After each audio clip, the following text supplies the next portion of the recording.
Text 21. The essence of knowledge, the Purusha, being unchangeable, when the mind takes its form, it becomes conscious. Patanjali says this to make it more clear that knowledge is not a quality of the Purusha. When the mind comes near the Purusha, it is reflected, as it were, upon the mind, and the mind for the time being becomes knowing and seems if it were itself the Purusha. Text 22. Colored by the seer and the seen, the mind is able to understand everything. On one side of the mind, the external world, the seen is being reflected, and on the other, the seer is being reflected. Thus comes the power of all knowledge to the mind. Text 23. The mind, though variegated by innumerable desires, acts for another, the Purusha, because it acts in combination. The mind is a compound of various things and therefore it cannot work for itself. Everything that is a combination in this world has some object for that combination, some third thing for which this combination is going on. So this combination of the mind is for the Purusha. Text 24. For the discriminating, the perception of the mind as Atman ceases. Through discrimination, the yogi knows that the Purusha is not mind. Text 25. Then, bent on discriminating, the mind attains the previous state of Kaivalya, isolation.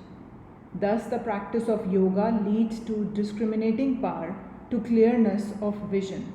The veil drops from the eyes and we see things as they are. We find that nature is a compound and is showing the panorama for the Purusha, who is the witness that nature is not the Lord, that all the combinations of nature are simply for the sake of showing these phenomena to the Purusha, the enthroned king within. When discrimination comes by long practice, fear ceases and the mind attains isolation. Text 26. The thoughts that arise as obstructions to that are from impressions. All the various ideas that arise making us believe that we require something external to make us happy are obstructions to that perception or perfection. The Purusha is happiness and blessedness by its own nature, but that knowledge is covered over by past impressions. These impressions have to work themselves out. Text 27. Their destruction is in the same manner as of ignorance, egoism, etc., as said before. Text 28. Even when arriving at the right discriminating knowledge of the essences, he who gives up the fruits onto him comes as the result of perfect discrimination, the samadhi called the cloud of virtue. When the yogi has attained to this discrimination, all the powers mentioned in the last chapter come to him. But the true yogi rejects them all.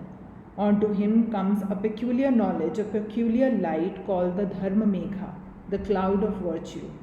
All the great prophets of the world whom history has recorded had this. They had found the whole foundation of knowledge within themselves. Truth to them had become real.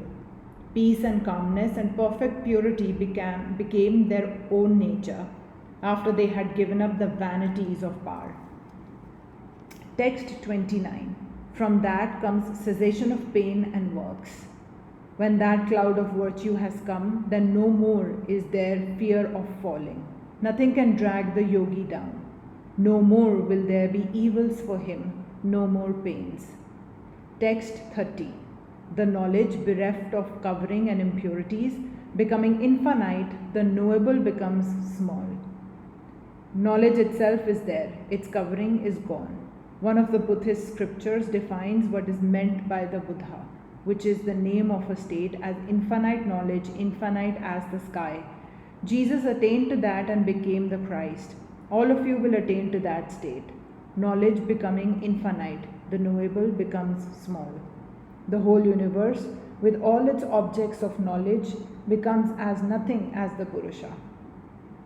The ordinary man thinks himself very small, because to him the knowable seems to be infinite. Text 31. Then are finished the successive transformations of the qualities, they having attained the end. Then all these various transformation of the qualities with which change from species to species cease forever. Text 32. The changes that exist in relation to the moments and which are perceived at the end of the series are succession.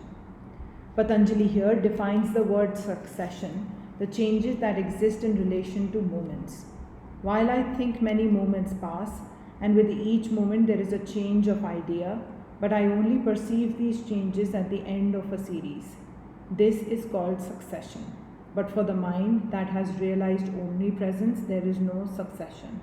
Everything that has become present for it, to it the present alone exists, the past and the future are lost.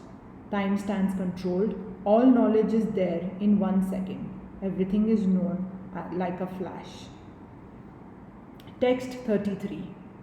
The resolution in the inverse order of the qualities, bereft of any motive of action for the Purusha, is Kaivalya, or it is the establishment of the power of knowledge in its own nature. Nature's task is done. This unselfish task, which our sweet nurse nature has imposed upon herself. She gently took the self-forgetting soul by the hand, as it were, and showed him all the experiences in the universe, all manifestations, bringing him higher and higher through various bodies, till his lost glory came back and he remembered his own nature. Then the kind mother went back the same way she came for others who also have lost their way in the trackless desert of life. And thus is she working, without beginning and without end. And thus, through pleasure and pain, through good and evil, the infinite river of souls is flowing into the ocean of perfection of self-realization. Glory unto those who have realized their own nature. May their blessings be on us all.